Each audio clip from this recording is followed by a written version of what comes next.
नमस्कार प्रेक्षको, आचार्य 90 FM यो one रेडिओमध्ये मी तेजस्विनी आपलं मनपूर्वक स्वागत करते. प्रेक्षको, स्वर्गीय शरद भाऊ आचार्य व्याख्यानमाला निमित्त आज आपण विशेष पाहुण्यांना आमंत्रित केलं होतं. आपले पाहुणे आजचे होते डॉक्टर विवेक पाटकर सर. सर नमस्कार. आपल्या आचार्य 90 FM मध्ये तुमचं मनपूर्वक स्वागत.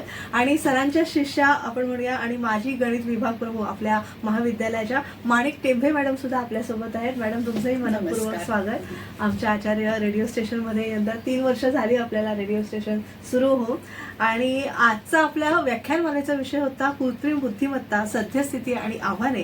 आणि सरांचं खूप चर्चासत्र रंगलेलं होतं. सगळ्यांना आज यावर्षी गर्दी पण फार होती, कारण कृत्रिम बुद्धिमत्ता विषयी बऱ्याच लोकांच्या मनात संभ्रम आहे किंवा कसं होणार आपलं पुढे, असं फार भीतीदायक सुद्धा वातावरण निर्माण झालेलं आहे. अशी सध्याची परिस्थिती आहे. आणि काही यंगस्टर्समध्ये म्हणजे आपले सगळे विद्यार्थ्यांमध्ये सुद्धा कुतूहल आहे की नेमकं हे काय होणार पुढे अभ्यासक्रमाच्या दृष्टीने सुद्धा. तर या सगळ्या विषयाचा धांदोळा सरांनी चर्चासत्राच्या दरम्यान घेतलेलाच आहे. पण आज आपल्याकडे ते आलेले आहेत, तर त्यांची छोटीशी मुलाखत आपण रेडिओसाठी सुद्धा आपल्या घेणार आहोत. सरांचा थोडक्यात परिचय म्हणजे गणित विषयात सरांनी BSc आणि ऑपरेशनल रिसर्च मध्ये MSc केलेला आहे. तसंच ते PhD सुद्धा त्यांनी त्याच विषयात केलेलं आहे. मुंबई महानगर प्रदेश विकास प्राधिकरण म्हणजेच MMRDA मध्ये प्रवर्तन संशोधन विशेषज्ञ म्हणून ते गेली 25 वर्ष कार्यरत होते. IIT मुंबई आणि मद्रास तसंच IIM बेंगळुरूमध्ये ते बाह्य परीक्षक म्हणून काम पाहतात. देशभरात त्यांच्या कार्यशाळा झालेल्या आहेत. 16हून अधिक पुस्तकं तसंच 400हून अधिक शोधनिबंध, शोधलेख आपण ज्याला म्हणतो, ते त्यांचे प्रसिद्ध झालेले आहेत. आणि ह्युमन सिस्टम्स मॅनेजमेंट आणि general public affairs and change या आंतरराष्ट्रीय जर्नल्स तसंच इतर मासिकांच्या संपादन मंडळाचे देखील ते सभासद आहेत. भू वापर नियोजन, परिवहन, पायाभूत सुविधा, नागरी व्यवस्थापन, कृत्रिम बुद्धिमत्ता आणि ICFI या बिझनेस स्कूलमध्ये देखील गणिती विज्ञानाचे प्राध्यापक म्हणून त्यांनी काम पाहिलेलं आहे. खरं तर सगळ्यांनाच गणित आणि विषयाची जरा भीती असते, म्हणजे शाळेपासून काही नसते. पण आज आपण एवढा कठीण विषय आहे, पण सरांनी तो फार सुलभ करून सांगितला आहे आपल्याला. तर आज आपण त्यांच्याकडून जाणून घेऊया. सर, अगदीच पहिला सुरुवातीचाच प्रश्न म्हणजे कृत्रिम बुद्धिमत्ता म्हणजे नेमकं काय, किंवा तुम्ही कृत्रिम बुद्धिमत्तेकडे कसं पाहता, याविषयी थोडंसं आम्हाला मार्गदर्शन करावं. कृत्रिम बुद्धिमत्ता या काय हे समजण्यासाठी पहिले मानवी बुद्धिमत्ता काय हे समजून घेणं जरुरी आहे. अगदी थोडक्यात त्याची परिभाषा अशी आहे की आपण समस्या समजू शकतो, त्याचं उत्तर काढू शकतो आणि आपण आपल्या भावना व्यक्त करू शकतो, संवाद साधू शकतो. ही आपली मानवी बुद्धिमत्तेची विशिष्ट वैशिष्ट्य अशी मानली जातात. आता जेव्हा आपण कृत्रिम बुद्धिमत्ता म्हणतो म्हणजे एक असं यंत्र किंवा अशी एक प्रणाली जी ह्या सगळ्या गोष्टी ज्याची यादी मी आता सांगितली ती माणसासारखीच करू शकेल असं जर यंत्र असेल तर ते कृत्रिम बुद्धिमत्ता युक्त यंत्र अशी त्याची परिभाषा केली जाते. त्यामुळे मानवी बुद्धिमत्तेच्या सगळ्या गोष्टी करू शकणारं असं चतुर यंत्र जर तयार करता आलं तर ते मानवासमान होईल आणि ते कृत्रिम असेल, पण अशा तऱ्हेने त्याच्याकडे पाहिलं पाहिजे. मॅडमना मी विनंती करते, तुम्ही थोडे प्रश्न सरांना विचारूया. नमस्कार सर. अगदी काल परवापर्यंत फक्त वैज्ञानिक विज्ञान कादंबऱ्यांमध्ये जो विषय होता कृत्रिम बुद्धिमत्तेचा, ती कृत्रिम बुद्धिमत्ता आता थेट आपल्या जीवनाशी येऊन भिडलेली आहे. आपण सिरी, अलेक्सा यासारखी यंत्र आज सर्रास वापरतो आहोत. ChatGPTचा वापर कार्यालयीन कामांमध्ये भरपूर केला जातो. असं ऐकलेलं आहे सगळ्यांनीच की आता शिक्षक सुद्धा, यंत्रमानव असे शिक्षक सुद्धा काही ठिकाणी काम करत आहेत. तर ह्या काही गोष्टी सामान्य लोकांना जरी माहिती असल्या तरी याहून अधिक कृत्रिम बुद्धिमत्ता काय काय करू शकते सध्या, तर ती सद्यस्थिती काय आहे याबाबत तुमच्याकडून जाणून घ्यायला आम्हाला आवडेल. कृत्रिम बुद्धिमत्ता एक गेले 75 वर्ष विकसित होत आहे आणि त्यातली मागची 20 वर्ष तो फारच गतीने त्याच्यात प्रगती झालेली आहे. त्यामुळे तुम्ही आता जी यादी सांगितली त्याच्या अनुसार कृत्रिम बुद्धिमत्तेचे 2-3 प्रकारे वर्गीकरण केलं जातं.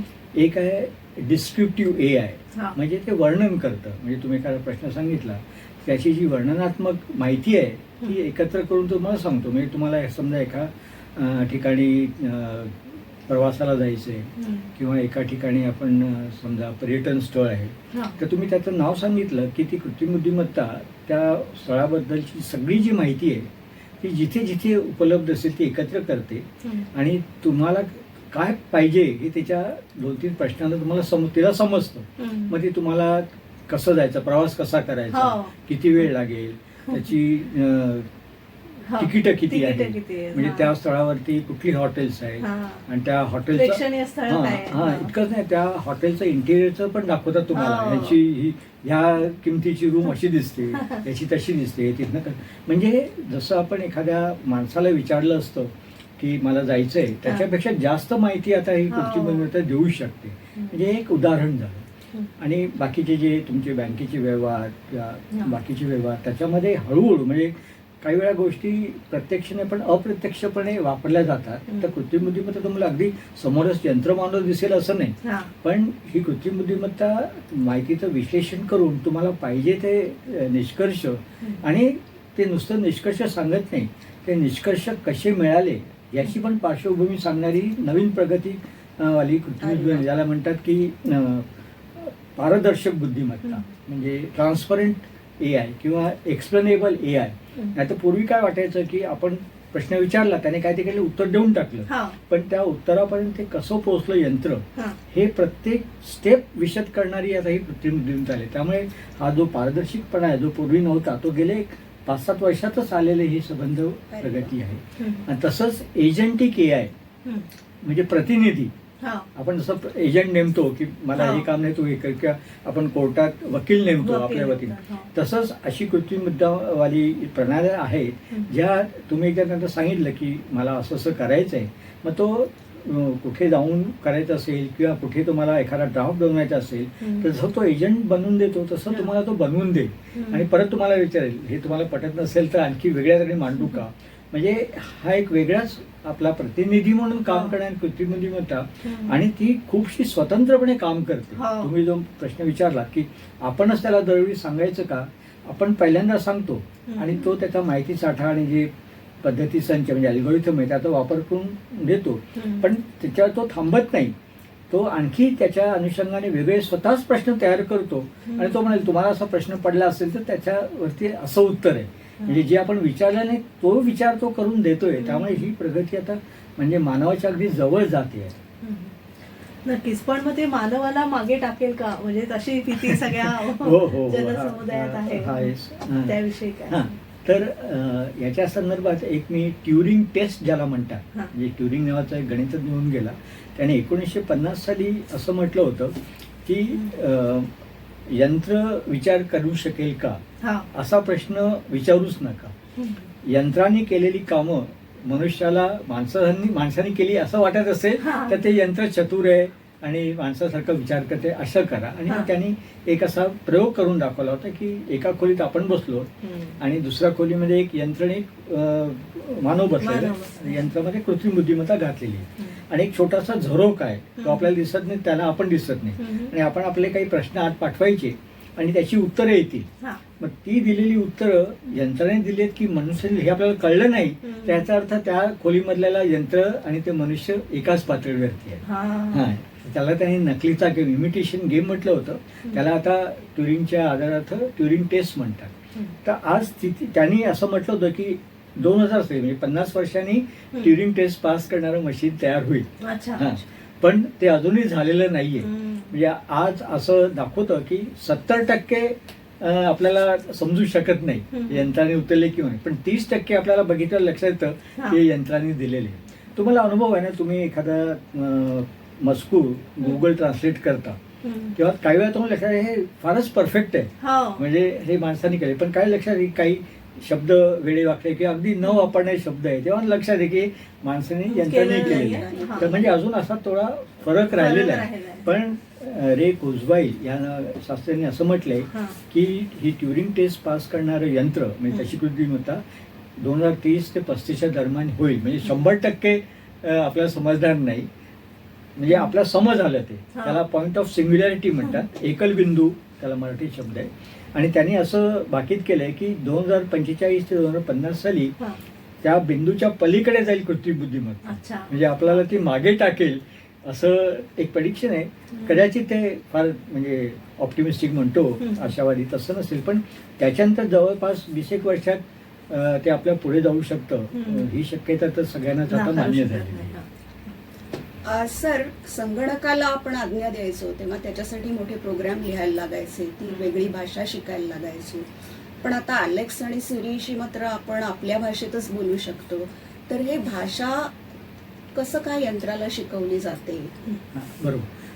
पहिल्या कुठलंही यंत्र आहे त्याला आपण शिक्षण घेणं जरुरी आहे. त्याला मशीन लर्निंग असं जो आपण म्हणतो, की आपल्याला कुठलाही विषय घ्या, त्याची सगळी बेसिक जी माहिती आहे ती त्याला द्यायला लागते.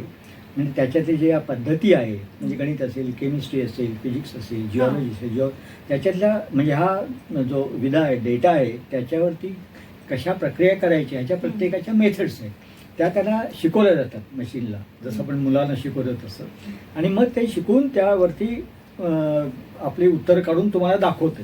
आणि मग तुम्ही म्हणा हे उत्तर बरोबर आहे, हे चुकलंय किंवा हे थोडं चुकलंय. मग ते विचारतं काय बरोबर नाही ते सांगा, किती चुकले ते तुम्ही परत सांगितलं, ते परत असं ते शिकत जातं. याला मशीन लर्निंग. आणि आपल्या मेंदू जशा प्रक्रिया होतात न्यूरॉन्सनी, तसंच इलेक्ट्रॉनिक वेनी न्यूरल ज्याला म्हणतात, त्या नेटवर्क ऍक्टिव्हेट होऊन आणखी प्रगत तऱ्हेने ते शिकतं. त्याला डीप लर्निंग म्हणतात. तर अशा तऱ्हेने ते मशीनला शिकवलं गेलेलं आहे. त्याच्यामध्ये आता मी म्हटलं गेले 20 वर्षात लार्ज लँग्वेज मॉडेल्स अशी जी तयार झाली, की भाषेचं जे ग्रामर आहे, भाषेची जे शैली आहे, त्या गणिती पद्धतीने मांडता येतात. त्या सगळ्या त्या सिरी, अलेक्सा जी नावं तुम्ही घेतली त्यांना शिकवलं गेले. आणि आपली जी भाषा आहे ती त्याच्या 0-1 जी काय यंत्राची भाषा आहे त्याच्यात ट्रान्सलेट करणारे पण प्रोग्राम आहेत. त्यामुळे जरी आपण आपल्या नैसर्गिक भाषेत बोललो तरी त्याला ते समजतं, ते त्याच्या भाषेत ट्रान्सलेट रूपांतर करतं आणि मग उत्तर. पण ते सगळं 0-1 मध्ये करते, आपल्याला समज नाही. ते करून उत्तर काढून परत ते 0-1चं आपल्याला समज त्या भाषेत करू शकतो. हा, तर ती त्याची क्षमता आहे. म्हणून ते आपल्याला एकदम वाटतं हे मशीन खरोखरच इंटेलिजंट झालं. पण ते तसं नसतं. कारण तुम्ही जो मगाशी म्हणाल की आपण जेव्हा बोलतो तेव्हा आपल्या भावना व्यक्त होत असतात, आपल्या चेहऱ्यावरती वेगवेगळे भाव येतात. तर ते त्याला आता त्याच्या पण आलेले, ते पण आपल्या चेहऱ्याकडे बघून, म्हणजे त्याचा जो कॅमेरा असतो ते करून तुम्ही कुठल्या भावने विचारताय असं पण करणारी आता यंत्र येत चाललेली. पण हे ह्या सगळ्यांना ट्रेनिंग दिलंय. पण जर तुम्ही थोडा आउट ऑफ वे प्रश्न विचारला तर ते भांबावून जातं. त्यावेळी ते सांगते मला याचं उत्तर माहीत नाही, म्हणजे ते इतकं सरळ सांगतं. किंवा काहीतरी उत्तर देतं ते आपण अरे काय तुला समजत नाही, आपण अशी प्रतिक्रिया देऊ शकतो. मग ते विचारतं माझं काय चुकलं, म्हणजे ते असं केलं की जसं आपण माणसाला ट्रीट करतो तसंच यंत्राला आपण करावं आणि त्याला शिकवत राहावं, अशा तऱ्हेने ते संबंध त्याची निर्मिती आहे. मॅडमना तर तुम्ही शिकवलेलंच आहे, म्हणजे तुम्ही प्राध्यापक गुरुवारी आहात. तर मला त्या दृष्टीने विचारायचं आहे, तुम्ही क्लासरूममध्ये फळ्यांचा आपण वापर पूर्वी करत होतो, आताही करतो, आणि नंतर कालांतराने कम्प्युटर झाले, मग आपण लॅपटॉपवर लेक्चर्स देतो. आता नवीन ह्याच्यामध्ये कोरोना काळात आपण पाहिलं की आपण ऑनलाईन सेशन्स घेतले विद्यार्थ्यांचे. तर मॅडमच्या वेळी कसे होती तुमची शिक्षणाची पद्धती आणि आता AI मुळे त्याच्यात काय बदल होणार आहे? आणि आपण महाविद्यालयाच्या प्रांगणात आहोत, तर क्लासरूम टीचिंगमध्ये AI चा कसा बदल होईल? जेव्हा मॅडम होत्या स्टुडंट तेव्हा ही एकच पद्धत होती, फळ्यावर लिहून काढायचं, हेच होतं. पण तुम्ही कोरोना म्हटला त्याच्या आधीपासूनच बदल व्हायला लागला. कारण काय लक्षात आलं की आपण एकाच तऱ्हेने शिकवतो विषय, त्याच्यात विविधता काय आणत नाही. आणि ही पारंपरिक पद्धत होती जेव्हा दुसऱ्या पद्धती उपलब्धच नव्हत्या. पण आता साधनं बरीच वेगळी झालेली आहे. म्हणजे आता आपण ज्याला म्हणतो रिसोर्सेस, त्यामुळे बऱ्याच यूट्यूब्स किंवा वेगळ्या माध्यमावरती हे छोटे क्लिप्स किंवा रील्स ह्याच्या माध्यमातून एक कल्पना घ्या आणि त्याच्यावरती 3 मिनिटाची किंवा 5 मिनिटाची किंवा 8 मिनिटाची अशी एक सलग व्हिडिओ केली की त्याच्यामध्ये फायदा काय होतो की वेळ वाचतो. आता जेव्हा शिकवताना बोर्डवरती लिहायचा किंवा आकृती काढायचा जो वेळ आहे, त्यामुळे काय होतं की आपल्याला कमी टॉपिक्सच कव्हर करता येत होते दिलेल्या संबंधात. आता काय झालंय की तुम्ही संख्या वाढवू शकता, कारण ती तुम्ही इथे दाखवू शकता, चित्राचा वेळ वाचला, त्यामुळे आणि एकच सोर्स नाही आहे ना, इलेक्ट्रॉनिक सोर्सेस वेगळे आहेत. तुम्ही काय त्यांना पूर्वी 10 पुस्तकं वाचा सांगत होता, 10 पुस्तकाचं सारांश त्या 8 मिनिटात आलं. अशी आपल्याकडे सुविधा आल्यामुळे आता शिकवणं एकदम वेगळ्या तऱ्हेने करायला लागतं. त्याला एक तांत्रिक नाव आहे फ्लिप क्लासरूम.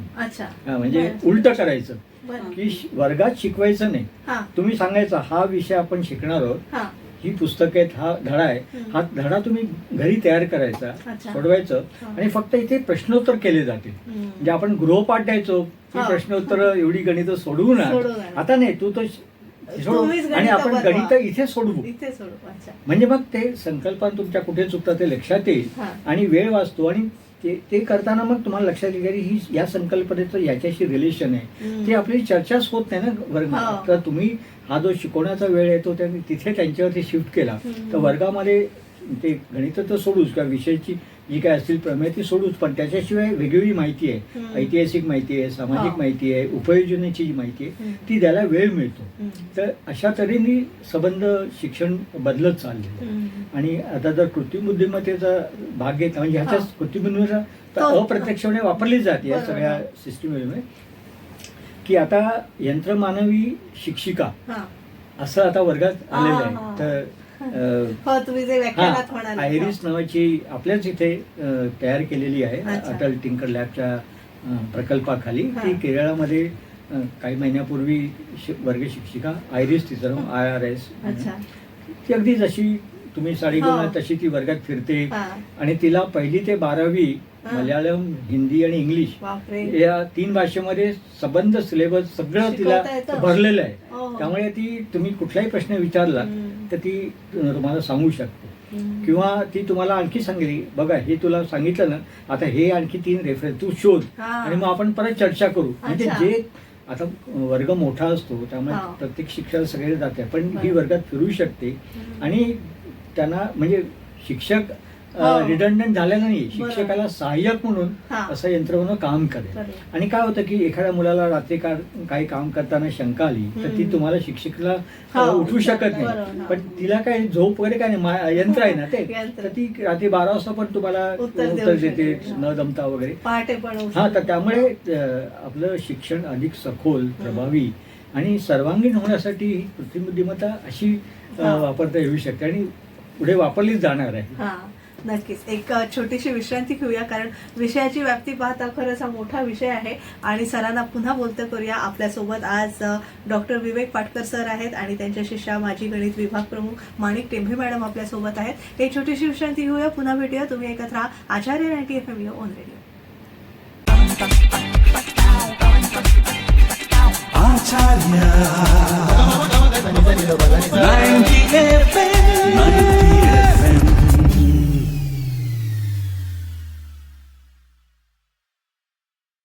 तुम्हा सगळ्यांचं पुन्हा एकदा स्वागत. तुम्ही ऐकत आहात आचार्य 90 FM ऑन रेडिओ. आणि आज आपण डॉक्टर विवेक पाटकर सर यांना आमंत्रित केलेलं आहे.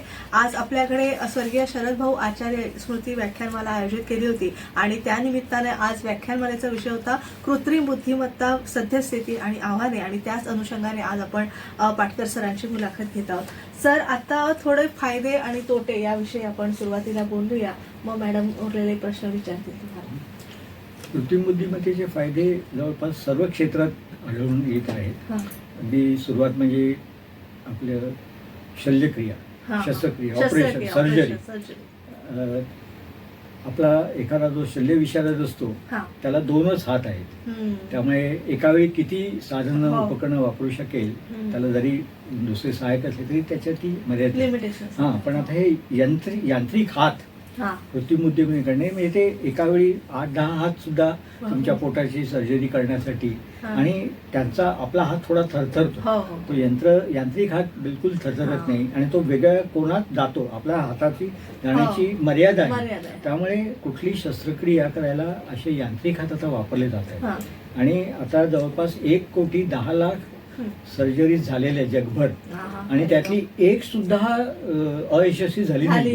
हे थोडं मोठी क्रांती झाली. त्यामुळे पूर्वी शस्त्रक्रिया करायला लागणारा वेळ किंवा वेटिंग टाइम वगैरे खूप कमी झालाय, कारण सर्जन जेवढे पेशंट्स आहेत तेवढे डॉक्टर्स अवेलेबल. आणि सर्जन दमतो ना, दिवसात 5 करेल.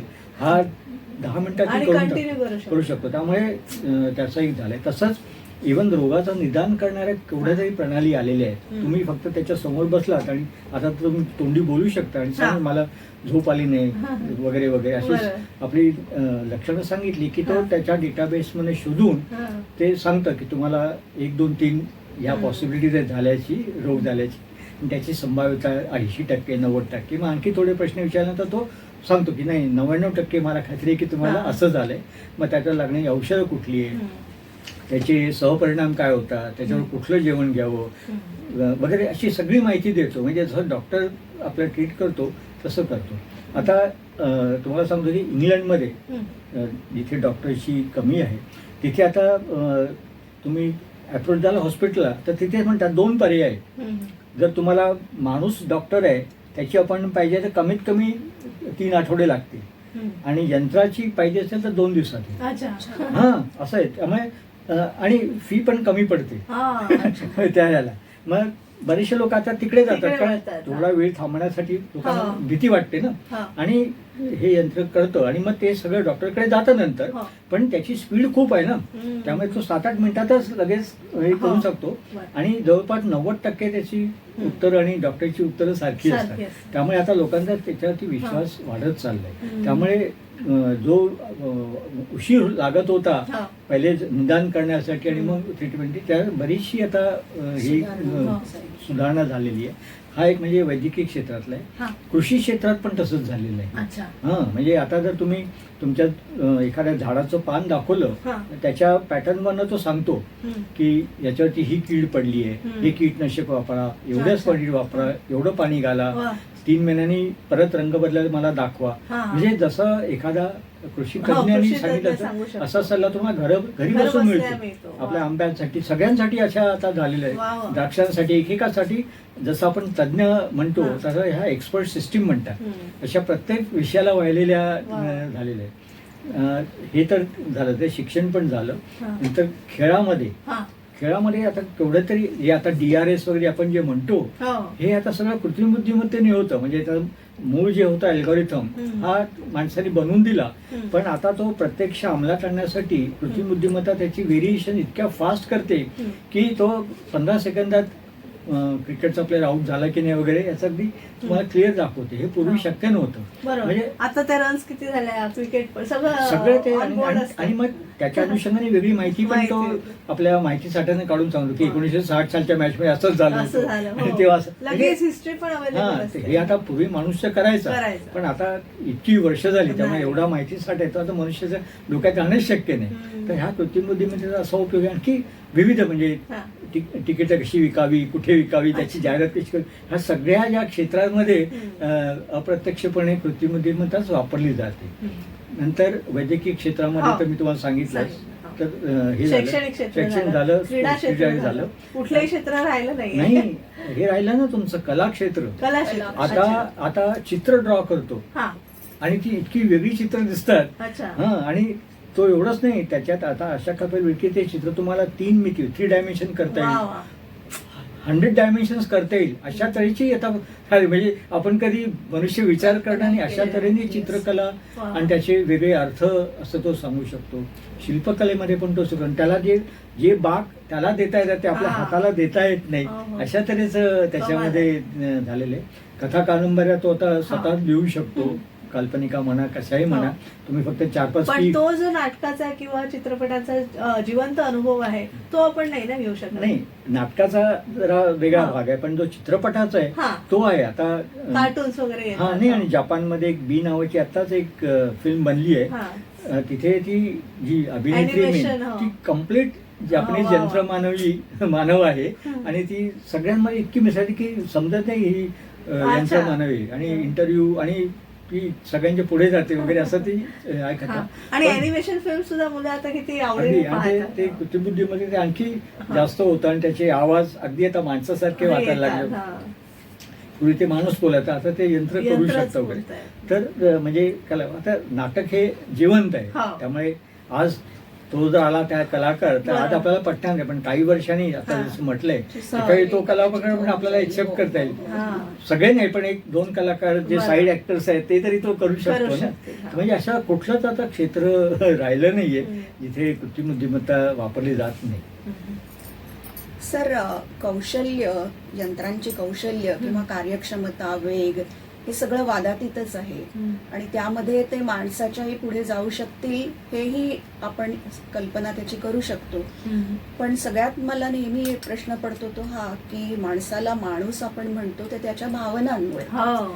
तर त्या भावना आहेत त्या समजू शकतात का कृत्रिम बुद्धिमत्तेला? त्यासाठी नक्की काय केलं जातं किंवा हम्म. कितपत त्यात आतापर्यंत यश आलंय आणि येऊ शकेल पुढे? तर नाही हे मन त्याचं आज वाचणं हे किंवा- आज त्याचं मर्मस्थान आहे, हा. बलस्थान नाहीये. कारण काय आहे, परत इथे आपलीच मर्यादा आहे. कारण आपल्या भावना कशा निर्माण होतात हे आपल्यालाच आपल्यालाच माहित नाही. हा. त्यामुळे ते त्याला शिकवणार कशानं? बरोबर. शेवटी ते म्हटलं ना, माणसापेक्षा वेगळे आहे, त्याला सगळं शिकवायला लागतं ना. तुम्ही ते आपण फीड करू हा, तेवढाच हा, ते येणार. हा, त्यामुळे आपल्या भावना कशा निर्माण होतात, एकमेकाशी कशा गुंतलेल्या असतात, हम्म. त्याचं आपल्याला अजून पूर्ण विश्लेषण समजलं नाही. त्यामुळे आपलं ती मर्यादा तिथे पण यंत्रामध्ये रिफ्लेक्ट होते. हम्म. पण आता बरेचदा असं झालंय की ते शब्दांचा अर्थ वेगळ्या तऱ्हेने काढायचं त्याच्यात क्षमता वाढत चालली. हम्म. म्हणजे संदर्भाच्या अनुषंगाने अर्थ काढणं. फॉर एक्झाम्पल, तुम्ही फेसबुकवरती एखाद्या टूथपेस्टवरती हम्म. काहीतरी कॉमेंट लिहिली हम्म. तर ते यंत्र असतं ते बरं. घेतं, त्याच्यातले शब्द शोधतं. हा. हम्म. म्हणजे हे शब्द पॉझिटिव्ह आहेत, हे निगेटिव्ह आहेत, हे न्यूट्रल आहेत, हा. अशा तऱ्हेने ते अनालिसिस करतं जे हा. काही शब्द येतात वगैरे. आणि त्याच्यावरनं सांगतं त्या मॅनेजरला की बाबा रे, 100पैकी 50 माणसांची जी काही फेसबुकवरती रिॲक्शन आली ती चांगली होती, काहींना एकदमच ते आवडलं नाही, हम्म. काही तळ्यात मळ्यात आहे. हा. म्हणजे तुमच्या भावना ज्या तुमच्या शब्दात आल्या आहेत, पण त्या शब्दाचा संबंध शब्दकोश, हम्म. पर्यायाचे शब्द असा त्यांनी त्याच्या अनुषंगाने निर्माण केलेला संदर्भ आहे. तो आपण जसा समजून घेतो तसं नाहीये ते. हम्म. म्हणून त्याला संबोध विरहित सक्षमता, हम्म. म्हणजे अच्छा.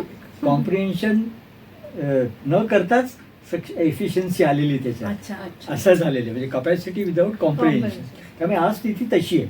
त्यामुळे तो काय करतो, तुम्ही जे शब्द केलेत ना त्याचेच उलटे करून तो तुम्हाला परत प्रश्न विचारतो, हो. म्हणजे आणखी माहिती काढून घेतो हा. आणि मग त्याप्रमाणे उत्तर देतो.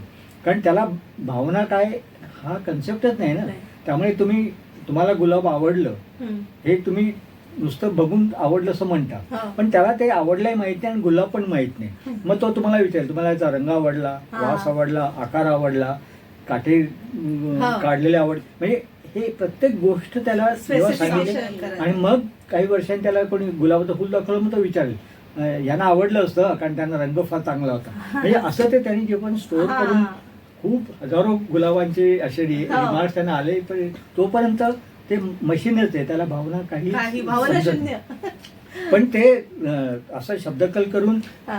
त्याचं जे तोंड आहे हा. त्याच्यात ते भावना आणू शकतं. अच्छा. मी मग अशी दाखवलं तुम्हाला हा. त्या याच्यामध्ये सोफिया नावाची हा, जी हा. सौदी अरेबियामध्ये यंत्रमानवी नागरिकता दिली आहे ती 62 तऱ्हेचे अच्छा. एक्सप्रेशन तोंडावर आणू दाखवते. शकते. हा. म्हणजे पण जे मेकॅनिकल आहे, तुमचे Mechanical शब्द आहे. समजून अरे वा याला हसलं हा, पाहिजे, हो. आता थोडं चिडलं पाहिजे, असे आणायचे. पण ते सगळं यांत्रिकपणे आहे. तिला यांत्रिकपणे. चिडणं, आनंद भावना नाही नाहीयेत, पण ते शब्दांचा खेळ करून हा. मनुष्याला ह्याचा अर्थ असा अभिप्रेत आहे हा. अशा तऱ्हेने मग ते चुकतं बरेच वेळ आणि बरं. मग आपल्या हास्यास्पद वाटतं.